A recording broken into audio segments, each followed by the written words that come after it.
genera siempre polémica lo que dice, lo que declara en medios de comunicación, así que Antonio Saravia, la verdad que es un placer tenerte acá en el programa Encontrados. Siempre te hemos entrevistado por Zoom, así que realmente para nosotros es un placer que estés de manera presencial. Qué gusto, Cacho. ¿Qué dices de este zafarrancho judicial, político, que está tensionando toda la actividad del país? Pues mira, me acabo de desayunar de la noticia ahora que te oigo, porque llegué esta mañana de Santa Cruz y con mucha agenda apretada.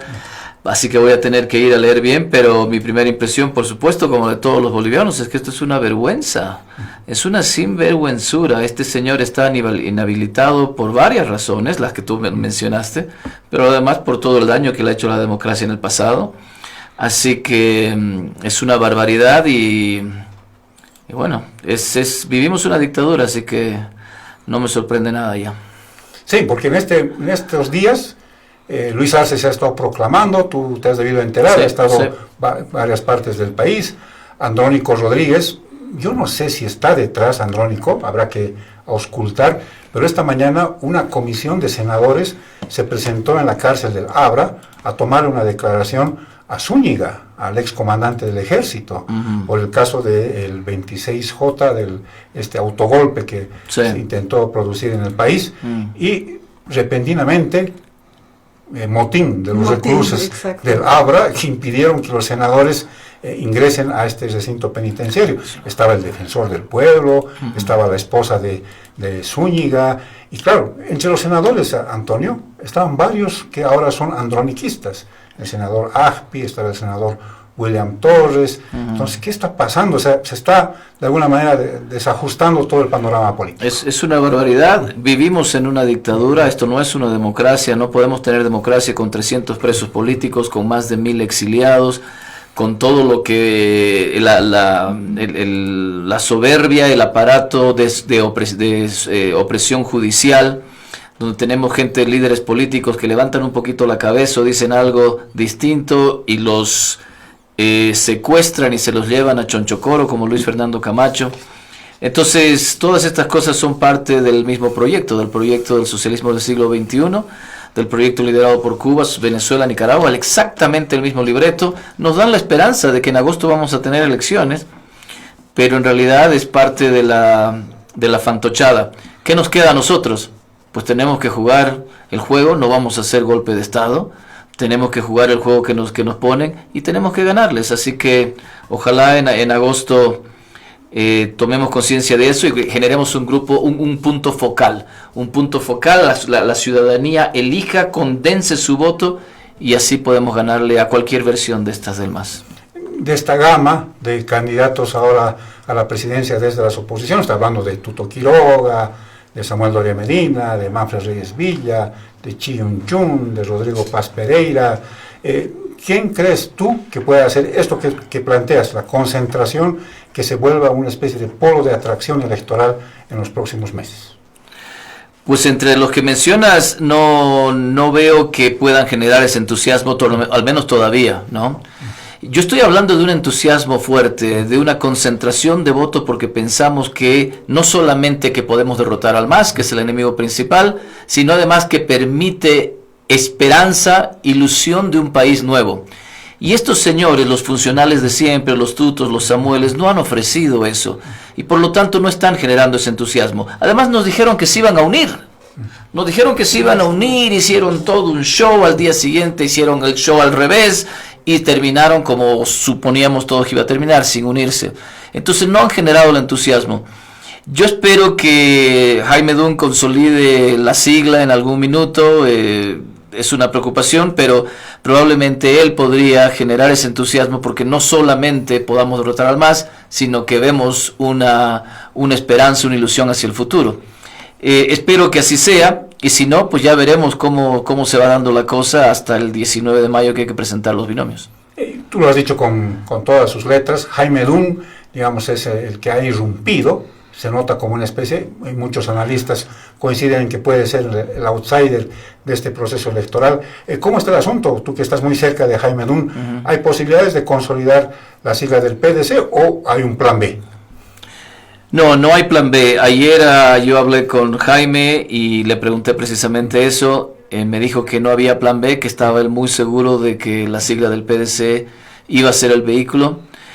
Él está trabajando todas esas cosas y los detalles, te imaginarás, todas las negociaciones vertiginosas que hay cada día.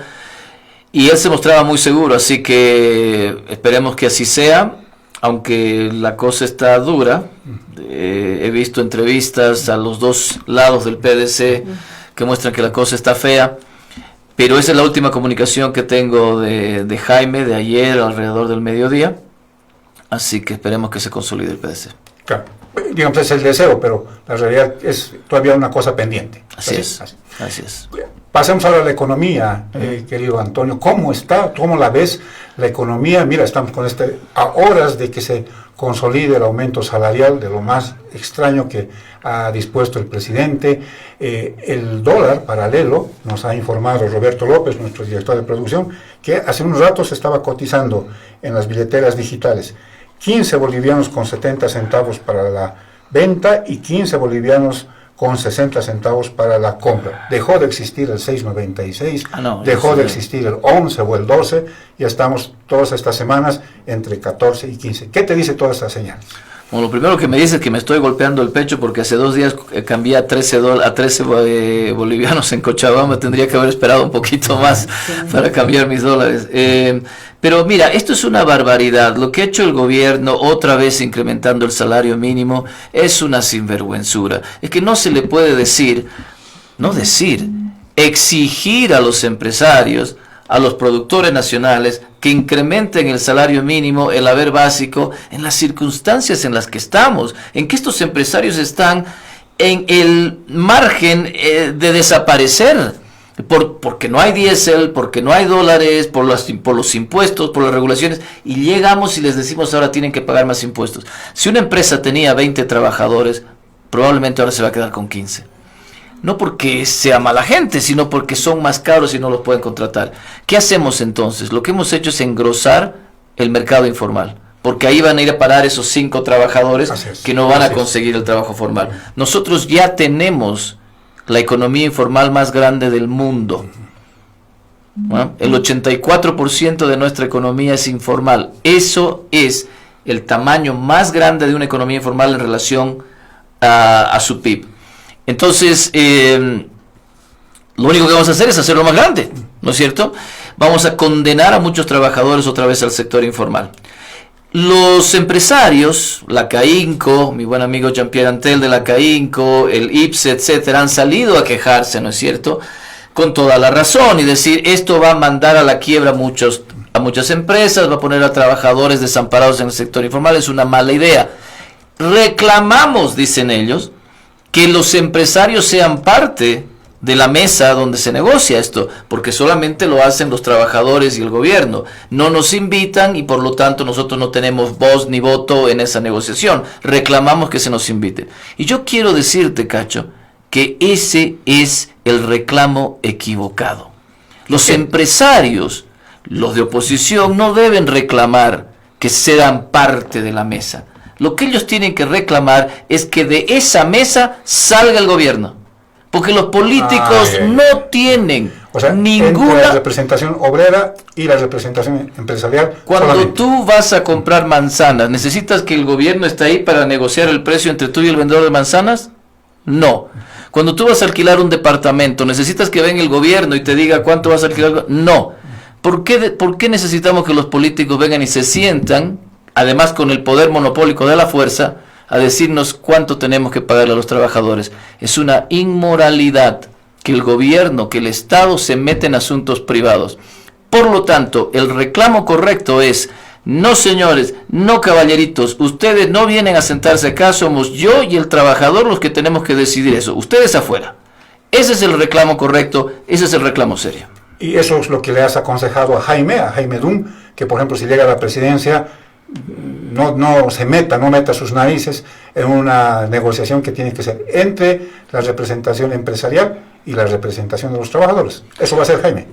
Yo me imagino que sí, yo no tengo que aconsejarle mucho a Jaime. Jaime es un muy buen economista, como tú sabes, y él tiene clarísimo que uno de los grandes problemas de nuestro país es la informalidad, y la informalidad pasa porque tenemos muchas reglas, muchas regulaciones, muchas imposiciones, muchos impuestos. El minuto en que rebajemos esas regulaciones, sobre todo en el mercado laboral, vamos a hacer que la economía formal empiece a crecer. Entonces Jaime tiene muy claro que estas regulaciones son perversas, son inmorales, y los que tienen que salir de esa mesa son los señores del gobierno. Ahora, hablando ya de los datos macroeconómicos, estamos justo 30 de abril. Tu presencia acá en Encontrados es el último día del cuarto mes del año. Seguramente vamos a esperar una semana por lo menos para conocer los datos de la inflación acumulada a este cuarto mes. Mira, no se conoce el dato del déficit fiscal del 2024. No existe ese dato hasta este momento. El Banco Central tiene que informar cuatrimestralmente cómo está en el tema de las reservas. Hay bajas calificaciones, hay riesgo de un default. ¿Cómo ves tú en lo macro lo que pueda ocurrir con nuestra economía?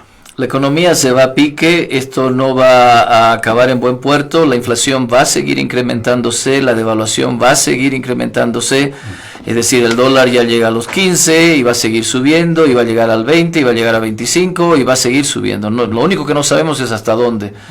Pero ¿por qué pasan estas cosas? ¿Por qué tenemos devaluación? ¿Por qué tenemos inflación? Porque el gobierno gasta mucho. Milton Friedman decía que la inflación es siempre y en todo lugar un fenómeno monetario, porque sucede cuando el Banco Central imprime dinero. Entonces imprimes dinero, el dinero se hace más abundante y por lo tanto pierde valor. Esa es la devaluación. Lo que vemos nosotros en la calle, los precios subiendo, es simplemente la gente protegiéndose porque esa moneda vale menos, ¿no es cierto? Entonces tiene que pedirte más. Ese es el fenómeno. Pero ¿por qué imprime el Banco Central?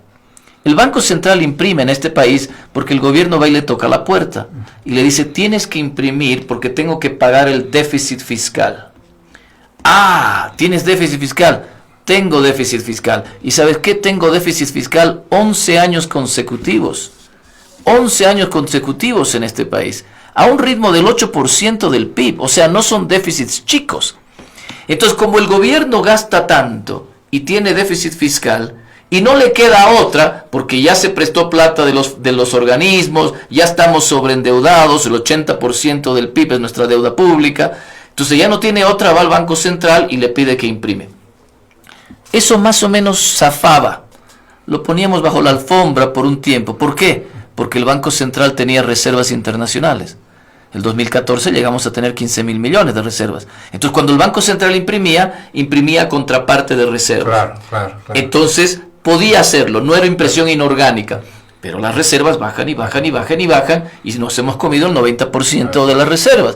Estamos en menos de 2.000 millones, solo 50 millones en cash, ¿no? El otro día que me entrevistaban en CNN, yo les decía: el Banco Central de Bolivia tiene menos cash que la esposa de Daddy Yankee, ¿no? Porque tenemos solo 50 millones de dólares en cash. La casa de Ricky Martin vale más que los dólares que tiene el Banco Central. Imagínate. Entonces hemos llegado a tocar fondo, y entonces ahora la impresión de bolivianos del Banco Central es inorgánica, y por lo tanto se genera esta inflación. ¿Qué hace una familia sensata si pasa esto? Si llevas 11 años de déficit, dejas de gastar, pues. Claro. Dejas de gastar. Con la figura adicional, Antonio, que realmente es prácticamente un déjà vu, es que ahora quieren empeñar el poco oro. No, claro, es que ya están con la soga al cuello, no tenemos dólares, seguimos imprimiendo inorgánicamente, eso va a crear inflación, además necesitamos los dólares para importar combustibles, entonces están con la soga al cuello y tienen que buscar de alguna forma. Entonces van a tratar de usar el oro que tenemos, aunque hay una disposición constitucional ahí que se lo va a hacer difícil, pero esto es una dictadura. Entonces, no tenemos dólares, por lo tanto la impresión es inorgánica, se crea inflación, no tenemos dólares para pagar combustibles, para pagar medicamentos. Lo que hace una familia sensata es dejar de gastar. Dice: bueno, ya hemos vivido la fiesta ha estado buena, dejemos de gastar. ¿Qué significa eso? Reduzcamos la burocracia estatal, pasemos de 500.000 empleados públicos a 400.000, digamos, en una primera etapa. Eliminemos ministerios, eliminemos todas las empresas públicas que no funcionan. Seamos un poco más serios en términos de educación y salud, donde nos gastamos el 10% del PIB cada año en los dos rubros, ¿no es cierto? Avancemos en reducir el gasto. ¿Tú crees por ventura que el MAS está pensando en reducir el gasto. Todo lo contrario, Antonio. Todo lo contrario. Sí, yo, siendo presidente, teniendo este panorama tan adverso, para empezar lo hubiera vendido pues el avión presidencial. Para empezar. No costará lo que costó en su momento, pero bueno, de algo servirá. Claro. Reduciré todo el gasto de publicidad, que es increíble, es increíble. Ahora sí que ves spots, cuñas radiales. Y en redes sociales, ni hablar. Tremendo. ¿No? Pero es terrible, y lo que hemos visto hace 2 días es la proclamación de este señor que tenemos como presidente, es una vergüenza, que se proclama candidato. ¿Qué significa eso? Que va a hacer campaña. Claro. ¿Tú sabes cuánto cuesta una campaña, ahora que yo estoy metido en estas cosas, una campaña en Bolivia, más o menos, que te dé como para empezar? Por lo bajo 5 millones. Por lo bajo 5, 10 millones, si quieres más o menos que te vaya bien, 20 millones de dólares. Estos señores le van a meter 50, le van a meter 60. Ese es el cash que tenemos en el Banco Central. Los amigos que nos están viendo, ¿no? Con la plata de los impuestos que están haciendo ajustes cada vez más favorables al Estado. Entonces, y más ahogados los legales en el país. Entonces, por eso digo yo, y me duele tanto decirle esto a la gente, pero tiene que saber, la cosa se va a poner incluso peor. Porque ¿Tú crees que vamos a llegar al default? ¿Vamos a estar en ese momento? Es muy posible, es muy posible. Ya estamos en una calificación de Moody's que solamente es un peldaño antes de la calificación que obtienen países en gran riesgo de default. Un peldañito antes. Y nos las han ido bajando casi cada 4 meses. Entonces, en 4 meses, si esto sigue así, probablemente estemos ahí. ¿Qué significa eso? Eso significa que si Bolivia quiere salir a prestarse plata, tiene que pagar puntos extras a la tasa de interés para compensar por el riesgo. Bolivia tendría que estar, si se quiere hacer un préstamo ahora, tendría que estar pagando una tasa del 25% y hacia arriba. ¿Por qué? Porque tenemos ese riesgo enorme. ¿Te fijas? Eso es con todos, con organismos internacionales, con todo banca privada. Correcto. Caramba, correcto. ¿Y quién paga 25% encima de eso? Es más ponerle más leña al fuego, ¿no es cierto? Entonces necesitamos un cambio radical acá. No lo vamos a conseguir con los mismos opositores funcionales, con los tutos, con los Samueles, porque yo no sé si los han invitado acá, si se ha sentado acá Tuto, si se ha sentado acá Samuel. Pregúntale cuando vengan, ¿qué van a hacer con las empresas estatales? Ah, sí, tenemos que eliminar las deficitarias, pero tenemos que mantener las estratégicas. ¿Qué estratégica vas a mantener? YPFB es una estratégica, supuestamente, ¿no? YPFB es un nido de corrupción, un nido de prebenda. Es la empresa más nefasta que tenemos. ¿Cómo vas a mantener esa estratégica? Claro, si no preguntemos lo de bot trading, ¿no? No, imagínate, exactamente. Que han conformado una especie de intermediaria para ganar ellos mismos, claro. ¿no? Se venden a ellos mismos el combustible y sacan de ahí las ganancias. Pero ellos te van a decir, no, nosotros vamos a mantener esas empresas. Cuando les preguntes cuántos empleados vas a despedir, porque aquí estuvo Antonio Saravia y dijo que tenía que despedirse por lo menos 100,000 empleados públicos al empezar. Sienta Samuel acá y te va a decir, no, es que Antonio está loco, nosotros no podemos despedir a tanta gente. Bueno, Tuto Quiroga ha dicho que no lo va a hacer. Imagínate. En una entrevista con un canal local. Samuel Doria Medina me hizo una respuesta a una de mis columnas, que tú eres tan amable en publicar, me hizo una respuesta que decía, Saravia dice que hay que reducir el empleo estatal, pero no podemos dejar sería un crimen, ¿no es cierto?, dejar a tanta gente sin trabajo. Y yo le respondí en una contracolumna, le dije, Samuel, el crimen es que yo les pago a esa gente con mis impuestos para que hagan nada, para que estén engrosando ahí la burocracia. Ojalá no hicieran nada en realidad, nos perjudican porque se inventan un trámite, se inventan un sello para justificar su oficinita, ¿no es cierto? Entonces, tenemos que despedir. Siéntalos aquí a los de la oposición funcional. ¿Cuántos empleos van a despedir? ¿Qué van a hacer con el 10% de salud y educación? ¿Se van a eliminar todas las empresas estatales? ¿Van a abrir los cupos a la exportación? ¿Van a dejar de controlar los precios? Y te vas a dar cuenta de por qué yo les llamo la oposición funcional. Caramba, claro. Esta tu visión crítica realmente ayuda mucho, orienta muchísimo, querido Antonio, porque de alguna manera es el contraste a lo que estamos viviendo en estas semanas, ¿no? Políticos, candidatos cuidándose, porque claro, decir que van a despedir gente, claro, eso es no es políticamente correcto, porque eso es ahuyentar la votación, ¿no? Entonces, tú dices todo lo contrario porque tienes esta mirada amplia, pero al mismo momento penetrante sobre lo que es la economía nacional. Pero tú eres, o sea, radicas en Estados Unidos, das docencia en universidades estadounidenses, eres entrevistado recurrentemente en CNN y otros medios de Estados Unidos. No puedo dejar de preguntarte tu evaluación sobre los 100 primeros días del gobierno de Donald Trump. Mira, he estado hablando mucho sobre el gobierno de Donald Trump y yo puedo llegar a decir cosas buenas de ese gobierno. Por ejemplo, la política de reducir los impuestos corporativos a las empresas de 25 a 15%. Esa es una buena movida. ¿Por qué? Porque eso significa que más empresas van a querer ir a Estados Unidos a establecerse porque el impuesto corporativo es menor. Y aquellas que querían salir de Estados Unidos por los impuestos, yo trabajé mucho haciendo consultoría para empresas que querían moverse a otros países y yo les hacía el diseño para cómo se fueran de Estados Unidos. ¿Por qué? Porque pagaban muchos impuestos. Entonces esta movida de Donald Trump es una movida positiva. La otra movida positiva es la reducción de la burocracia que está tratando de hacer con Elon Musk y Doge, ¿no? Que se meten a las agencias públicas y dicen vamos a tener que reducir esta o eliminar esto. Esa es una buena medida, ¿sabes por qué? Porque el gobierno de Estados Unidos es un glotón. También consume mucho, también gasta mucho y Estados Unidos también tiene una deuda muy grande. Entonces hay que reducir eso. Las formas y las maneras en lo que la están haciendo pueden ser mejoradas, es cierto. A veces se están cometiendo algunos abusos que no deberían pasar, pero el objetivo es bueno. Ahora, punto negro del presidente Donald Trump y por el cual para mí se aplaza. Los aranceles. Los aranceles. Eso es una barbaridad. Tratar de imponer aranceles de 145% a productos chinos, 25% a productos mexicanos, 25% acá, lo que crea es una tremenda incertidumbre porque los empresarios dicen, pero a ver, yo produzco algo acá en Estados Unidos, hecho en Estados Unidos, pero ¿sabe qué? Yo compro partes, insumos de China, de México, de todo lado, y me vas a subir el costo de pagar por eso. ¿Qué voy a hacer ahora con mi empresa? Eso te genera incertidumbre, ¿no?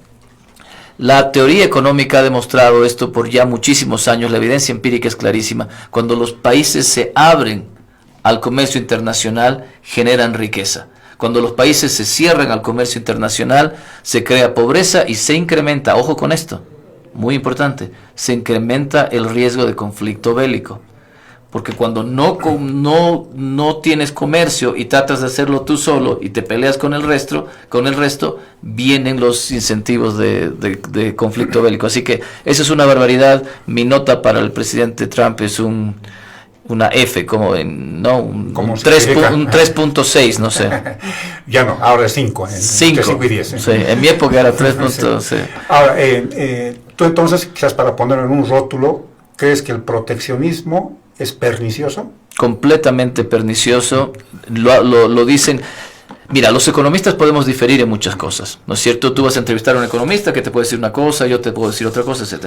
Pero si tú a los economistas les preguntas sobre el comercio internacional, el 99.9% de los economistas van a estar de acuerdo en que abrir las fronteras es la mejor política para desarrollarse.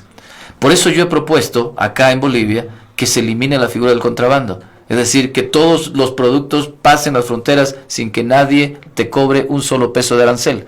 ¿Por qué yo le tengo que decir? Es que me da rabia. ¿Por qué le tengo que yo decir a un ciudadano boliviano, a una ama de casa, que tiene que comprarle el shampoo hecho en Bolivia en vez de comprarse el shampoo chileno? ¿Qué derecho tengo yo a decirle, usted tiene que comprarlo hecho en Bolivia? No, señor, yo quiero comprarme el chileno porque me gusta más o porque es más barato, por lo que sea. Y ya está. No, es que yo le voy a poner un arancel. Es otra inmoralidad. Entonces yo he propuesto legalizar el contrabando en un artículo. Después Jaime Dunn sacó un artículo que lo tituló Dinamitemos la aduana, en el mismo sentido, ¿no? ¿Por qué? Porque los economistas entendemos esto. Entonces, ¿Donald Trump está muy mal asesorado o tiene intenciones perversas con esta política? Si tú tuvieses esta oportunidad, que a veces se puede presentar, a veces ocurre, de que puedas asesorar a Donald Trump, ¿cuál sería tu gran consejo? Bueno, he venido hablando tan mal para él, no sé si me quiere invitar a asesorarlo, pero el consejo es, mira, en Estados Unidos hay una carta que está circulando con más de, ¿cuántos son? Como 200 economistas que han firmado la carta pidiéndole al presidente Donald Trump que deje de usar proteccionismo, moverse en esta dirección porque le va a causar un daño al país. Entonces lo único que yo tendría que hacer si me invita a la Casa Blanca es decir, mira, ¿no me crees? 200 economistas, premios Nobel. ¿no? Que te están diciendo que estás haciendo una barbaridad y estás creando incertidumbre. Le diría lo mismo con el muro, por ejemplo, que quiere reconstruir en la frontera con México y no dejar pasar a mexicanos o a centroamericanos o incluso bolivianos que llegan allá a tratar de cruzar el río. ¿Tú crees que es contraproducente esta política migratoria de haberse tomado con venezolanos que no necesariamente son miembros del Tren de Aragua? Se ha cometido una barbaridad con un muchacho que era un migrante, además legal, lo detuvieron y ahora está en la cárcel de El Salvador, imagínate. Sí. ¿Tú también crees que eso es observable, esta política migratoria de Trump?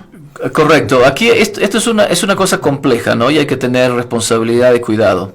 Es muy cierto que muchos de estos países mandan perversos personajes a Estados Unidos disfrazados como migrantes que quieren buscar trabajo. Eso es muy cierto. Mandan gente que quiere crear inestabilidad en el país, en Estados Unidos, mandan a los del Tren de Aragua. Cuba, tú te debes acordar de esto, los que tenemos cierta nos acordamos de esto, todo el proceso Mariel, cómo envió a unos sinvergüenzas y criminales cubanos a tratar de generar inestabilidad en Estados Unidos. O sea que no seamos ingenuos tampoco. Esto pasa y los países tienen que protegerse, pero en su gran mayoría los migrantes que llegan a Estados Unidos llegan a trabajar y no meterse en política ni nada de eso.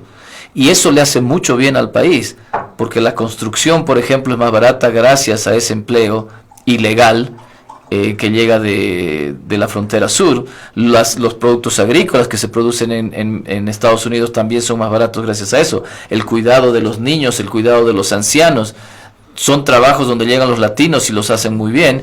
Y entonces negar la entrada a esa gente le va a costar mucho a la economía estadounidense.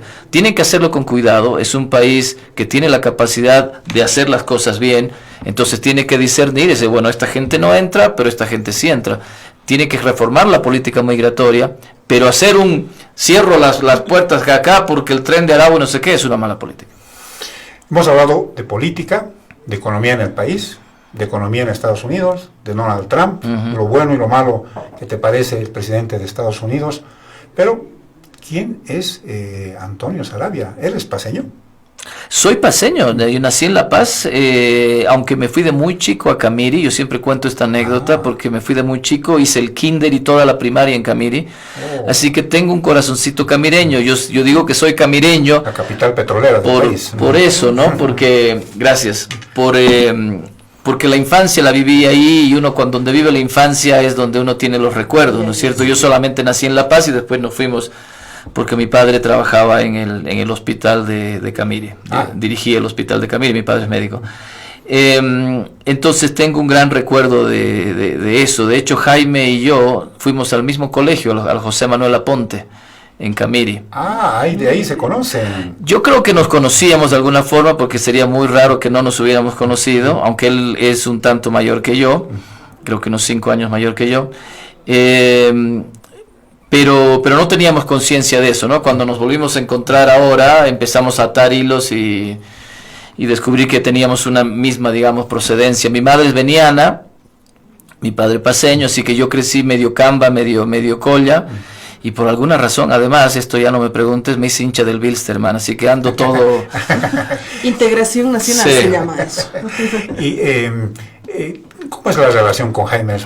Por lo que mencionas, siempre que mencionas a Jaime, a veces por el Zoom y ahora presencialmente, se nota que tienes mucho afecto por él, más allá de esta aventura de lo electoral y si se resulta bien, si resulta mal, siempre destaca su buena mirada como analista. ¿Es muy cercana la relación con él? Sí, sin duda, hemos desarrollado una buena amistad, diría yo, porque los dos estamos haciendo el mismo camino, ¿no? Y empezamos más o menos al mismo tiempo, haciendo nuestra exposición mediática, llegando a los medios, haciendo entrevistas, haciendo giras por el país, hablando en universidades y cosas. Y los dos veníamos haciendo ese camino, entonces claro, nos encontrábamos y respetábamos cada uno del otro las visiones y la complementariedad. Así que yo creo que en algún minuto fuimos él, yo, Gabriel Espinosa, que éramos los economistas, digamos, que tiraban ideas nuevas, incluso Gonzalo Chávez, aunque con Gonzalo Chávez tenemos diferencias. Napoleón Pacheco, fuimos nombrados los jinetes del apocalipsis. ¿Te acuerdas que nos sacaron un meme? Sí. Y nosotros íbamos en nuestras cabecitas en unos caballos que eran los caballos del apocalipsis, ¿no? Estos economistas que predecían que la crisis llegaba, pero nunca llegaba, hasta que llegó, ¿no? Y con todo. Y llegó con todo porque teníamos razón. Entonces, hay una afinidad con él. También tenemos discusiones y también tenemos críticas y también tratamos de ser constructivos. Ojalá que se logre lo del PDC y él pueda candidatear, y si es así tendrá mi apoyo. ¿Vendrás más seguido? ¿Vas a estar más tiempo en el país? Yo espero que sí. Mi plan es, ahora me vuelvo a Estados Unidos el lunes que viene. Yo leí en redes sociales de Antonio que vino y decía, voy a avisar, atentos a las redes sociales, porque voy a avisar las actividades en las que voy a estar. Pensé que era un viaje más largo. Bueno, fíjate que tengo que volver porque tengo la felicidad de que mi hija se gradúa del colegio. Entonces vamos a ir a la graduación. De hecho, me voy con mis padres en el mismo vuelo para que estén en la graduación los abuelos, la nieta, que es la primera nieta bachiller. Entonces, allá en Estados Unidos. Sí, ¿Cuántos hijos tienes? 2 hijos. Ella es la mayor de 17, tengo uno va a cumplir 18 y uno de 16. Entonces, va a ser una cosa familiar muy linda, pero terminada la graduación, mi plan es ya volverme y estar los meses hasta agosto, para ver cómo se mueve la cosa. ¿En La Paz tu centro de operaciones va a ser en La Paz? Vamos a verlo, yo creo que sí, porque La Paz es el centro político, así que aunque habrá que ir mucho a Santa Cruz y al resto del país. Y en el plano personal, digamos, tu relación es muy buena con Jaime Dunn, dices ojalá nos salga esto del PDC, finalmente coronen con la candidatura, vas a estar más tiempo acá en el país que en Estados Unidos, luego vas a pensar en radicar ya en Bolivia, o tu plan es seguir en Atlanta.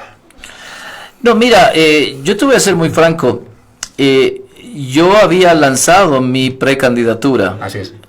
Como presidente del Partido Liberal Boliviano cuando estábamos subidos a la cresta de la ola y la popularidad era muy alta. Nos desmotivaron muchísimo con el artículo 167 de la Constitución, que dice que hay que vivir 5 años, tienes que tener residencia en el país 5 años antes de las elecciones. Pero ese artículo nunca define lo que es residencia, ¿no? Porque, por ejemplo, yo tengo propiedades en Bolivia, yo estoy afiliado a una universidad en Bolivia.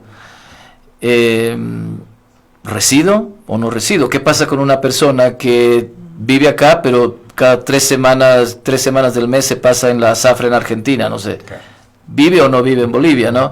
Entonces es muy complicado, y hay muchos abogados que nos han asesorado y han dicho, no, usted puede candidatear, y usted candidatee, porque hay jurisprudencia. Además, el caso del señor Pari, por ejemplo, que lo dejaron candidatear en otra región del país, aunque no vivía ahí. Hay similares legislaturas en otros países, y hay jurisprudencia de que derechos humanos, de hecho este señor tiene derecho a candidatear porque es tan nicaragüense como el que está ahí todos los días, o no. Entonces yo no pierdo la esperanza, hay una probabilidad no igual a 0 de que pueda candidatear en las elecciones del 2025. Pero hay que tomarlo con mucha mesura, con cuidado, porque es un riesgo, evidentemente es un riesgo para la sigla que me apoye, pero si tenemos las cosas claras y hay jurisprudencia, podemos tomar el salto. Tampoco quiero dividir la opción liberal, ¿no es cierto? Somos tan poquitos, digamos, y nuevos, que yo creo que sería complicado tener 2 exponentes liberales y que el voto se divida. Entonces, en esto no se puede, lo poco que he aprendido en política en estos 2 años es que nunca se puede decir nunca, ¿no? Y estas cosas son hasta el último minuto, literalmente.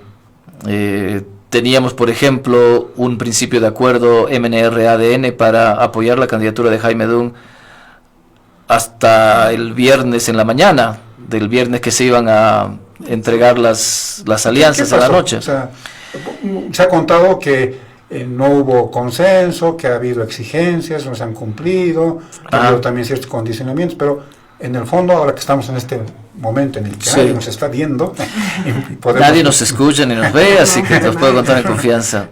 Bueno, yo tuve la suerte de estar muy cerca en esas negociaciones. Yo estaba en ese minuto en Washington y estaba con el teléfono hablando con la gente que estaba reunida aquí en La Paz. Fueron 2 días, el jueves y el viernes, muy complicados.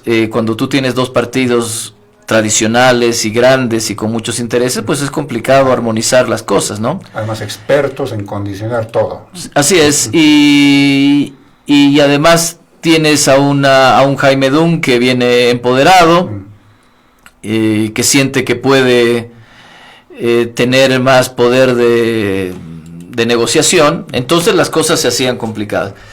Pero llegó un momento, durante el viernes, durante el día, más o menos a mediodía, a las 2 de la tarde, en que salió humo blanco. Y tuvimos la aquiescencia del MNR y del ADN accediendo a todos los puntos y diciendo, bueno, vamos con la alianza, elaboremos los documentos. Pero en ese momento, ya por alguna razón, y esto habría que preguntarle a Jaime, yo tengo mucho respeto y además, como lo acabas de mencionar, mucho cariño por él. En este minuto, cuando se dio eso, Jaime dijo que ya era muy tarde, que en ese momento él ya había decidido tocar otras puertas porque no le convencía que esta alianza iba a ser duradera o fácil de llevar. Había sido complicado de llegar a un puerto, se había llegado al puerto, pero él pensaba que podía ser complicado hacia adelante. Y bueno, puede tener sus razones. Entonces no se dio la alianza. Para mí fue una pena, yo voy a ser franco.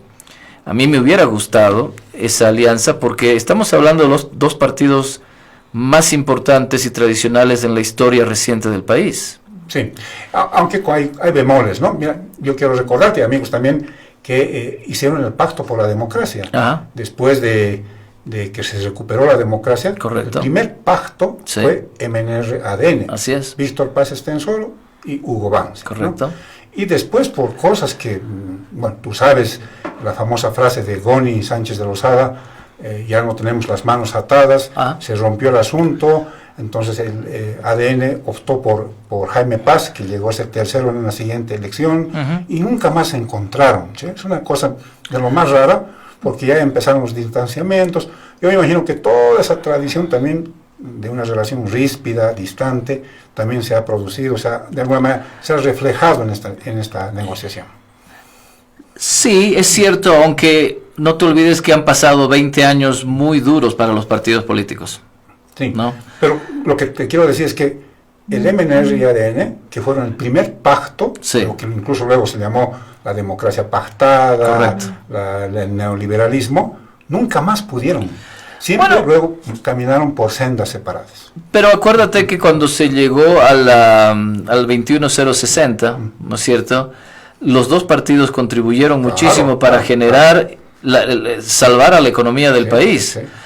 Entonces... Bueno, de hecho hay un pasaje que cuenta Ronald McLean. Correcto. Que dice, nosotros, los de ADN, habíamos hablado ya con Jeffrey Sachs, con todo el equipo de Harvard, ya estaba todo listo. Así es. Y le llama Hugo Banzer a Ronald McLean y le dice, prepárese, usted va a candidatear a la alcaldía de La Paz. Sí. ¿Cómo? Le dice, pero yo tengo que ser el ministro de Economía, yo soy el que ha hecho todo. No, eso le corresponde al MNR y al doctor Paz. Bueno. Y le dice, ¿por qué? Si nosotros tenemos todo listo para hacerlo.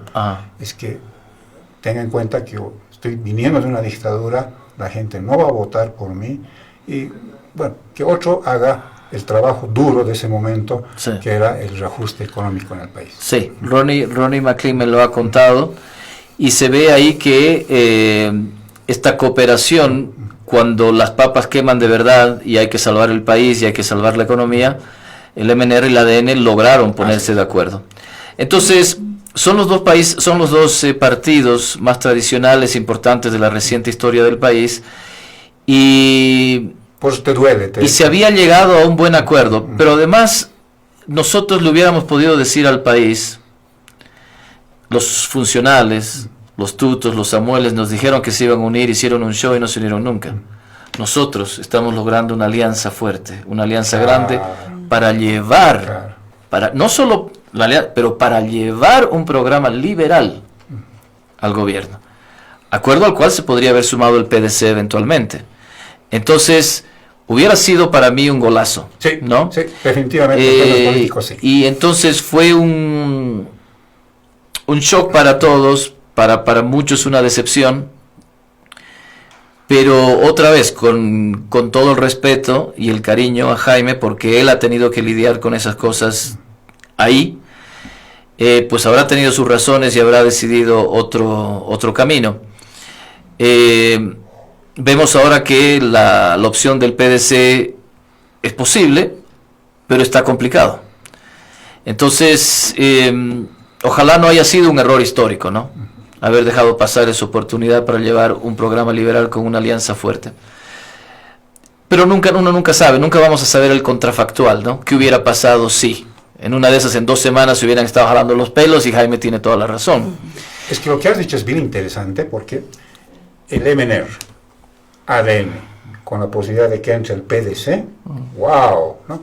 Mucha gente hubiera dicho, ay, están todos los de hace años, ¿no? Los viejos políticos. Bueno, al margen de todo eso, eran 2 partidos bien importantes, con un tercero que también le daba, digamos, la especie de empujón, ¿no? Te digo esto porque la única alianza ahora de 2 partidos es la del FRI y la de Demócratas.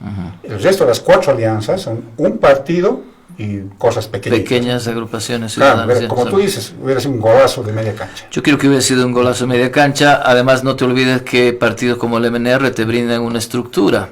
No es muy grande, no es como solía ser, pero tienen una estructura, por ejemplo, muy fuerte en Tarija, muy fuerte en el Beni, en muchas áreas rurales en Santa Cruz, y eso no se va a poder lograr con otro partido.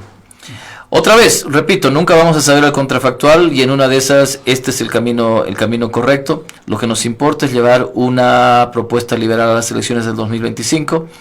Ojalá sea Jaime.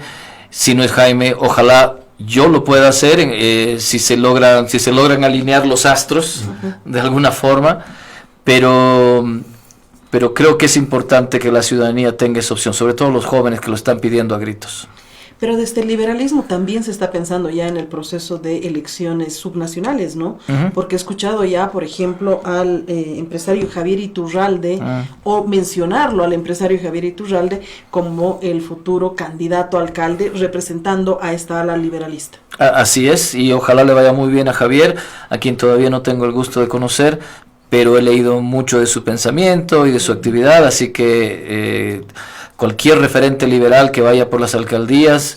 ¿Se va a trabajar paralelamente a lo que significa este proceso de elecciones generales, ya pensando rumbo al 2026 en las elecciones subnacionales también? Sí, nosotros hemos tenido muchas reuniones ahora que yo estoy acá del Partido Liberal Boliviano. Ayer en la noche, una muy linda en Cochabamba, muy linda, muy emotiva, con mucha gente. Y eso es lo que estamos decidiendo como Partido Liberal, ¿no? Ojalá tengamos la opción de Jaime, ojalá haya una propuesta liberal en el país, pero si no la hay, nosotros vamos a seguir construyendo partido, porque esto es una maratón. Una de las cosas que también le aprendí a Ronnie McLean cuando me reuní con él por primera vez, y me dijo: Antonio, esto es una maratón. Nosotros llevamos un par de años como Partido Liberal. Imagínate lo que hemos logrado, porque yo creo que hemos logrado cosas importantes, pero lo que podemos lograr si nos organizamos y seguimos firmes en esa lucha. Así que vamos a trabajar para las subnacionales y de ahí para el 2030 y sucesivamente. Sí, y digamos propuestas sobre todo, ¿no? Lo que está esperando el boliviano o la boliviana es qué nos proponen para salir de este hoyo tan profundo en el que estamos ahora todos, ¿no? Así que realmente si se juegan por la propuesta, más que otras cosas que tienen estos sesgos más de populismo, ¿no? Más de imagen y de marketing político, si se concentran en las propuestas, yo creo que les puede ir bien. Así es, esa es la idea. Muy bien, hemos hablado de todo prácticamente, Antonio, hemos tratado de exprimirte acá en tu presencia en La Paz, en el país, y que no sea la última vez. No. considera... No, yo esta tengo humilde esto ya una casa tradición. como tuya, por favor? Esta es una tradición, estar en encontrados. Yo cuando llego a La Paz no perdono salteñas o encontrados. Ninguna de las dos. Me parece muy bien. Siempre abiertas las puertas para poder recibirlo y conocer de su mirada, de su análisis. Y esto que nos está preocupando tanto, Cacho, nosotros le hemos dedicado esta semana a hablar sobre la economía en nuestro país y buscarle salidas, ya que el gobierno no nos da certezas de nada. Así que vamos a seguir y seguramente con Antonio Saravia también vamos a tener muchos más espacios de entrevistas y conversaciones.